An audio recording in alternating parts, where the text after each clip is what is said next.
അപ്പോൾ മാങ്ങ കറക്റ്റ് ആക്കിയിട്ട് ഒരു ദം അടിക്കുന്ന മാതിരി ഇവിടെ ഇങ്ങനെ വെച്ചിട്ടുണ്ട്. ഓക്കെ, ഇതിനകത്ത് മറിനേറ്റ് ചെയ്ത മാംഗോ ഉണ്ട്, മസാല എല്ലാം ഉണ്ട്, കായൊക്കെ ഇട്ടിട്ട് സ്ലോ കുക്കിൽ കുറച്ച് ദം. കാരണം ഇത് ആ ഒരു ബൈറ്റ് ഓവർ കുക്കും വേണ്ട, കാരണം അണ്ടർ കുക്കും അല്ല, ഒരു സോഫ്റ്റ് ആവും ഈ ഒരു ദമ്മിൽ. ഗ്രീൻ ചില്ലീസ് ഇട്ടിട്ടുണ്ട്. അപ്പോൾ ഒരു ബൈറ്റ് കിട്ടാൻ വേണ്ടിയിട്ട് ഇതിങ്ങനെ വെക്കുകയാണ്. ഇനി ഇതിന്റെ ഫിനിഷ് എന്ന് വെച്ചാൽ നമ്മുടെ മിൽക്കി മിസ്റ്റിന്റെ തൈര് ആണ് ചേർക്കുക. അപ്പോൾ ഈ തൈര് ചേർത്ത മാങ്ങ തൈരിനകത്ത് നെല്ലിക്കയുണ്ട്, പച്ചമാങ്ങയുണ്ട്, പച്ചമുളകുണ്ട്, പൊടിക്ക് ഇഞ്ചിയുണ്ട്, വെളുത്തുള്ളിയുണ്ട്, കടുക്, വത്തൽമുളക്. നിങ്ങൾക്ക് എങ്ങനെയാ ഒരു ഷെഫ് ആവണമെന്ന് ഒരു ആഗ്രഹം ഉണ്ടായി? ഞാൻ ഒരു ഷെഫ് ആവണമെന്ന് പറഞ്ഞ് വന്ന ആളല്ല. ചെറിയ വയസ്സിൽ ചെറിയ പ്രായത്തിൽ ഒരു 10th സ്റ്റാൻഡേർഡ് കഴിഞ്ഞിട്ട് അപ്പം കണ്ടിന്യൂ ആയിട്ട് പഠിക്കാൻ പറ്റാഞ്ഞിട്ടൊരു security ഗാർഡായിരുന്നു 16 year old. Then I started as a waiter in a nearby restaurant in my town. Chef king എന്ന് പറഞ്ഞ റെസ്റ്റോറൻ്റ് ഒരു 30 years ago.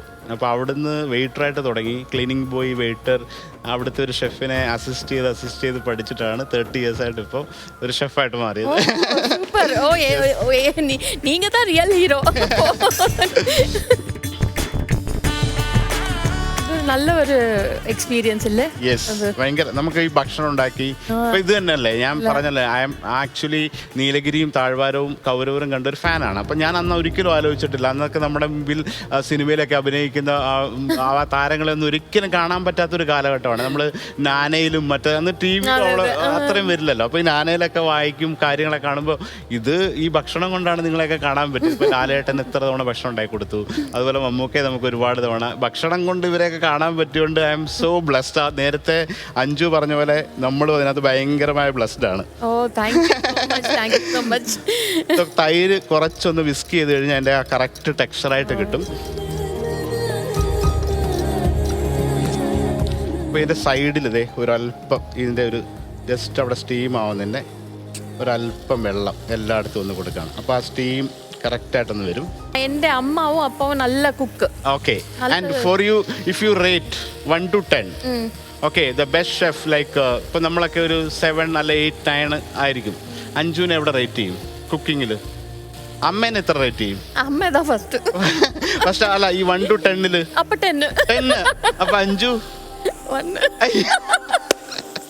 Okay, yes. ഇനി തൈര് ചേർക്കുന്നുണ്ട്, അധികം ചൂടാക്കേണ്ട ആവശ്യമില്ല. അപ്പൊ എന്റെ സൈഡിൽ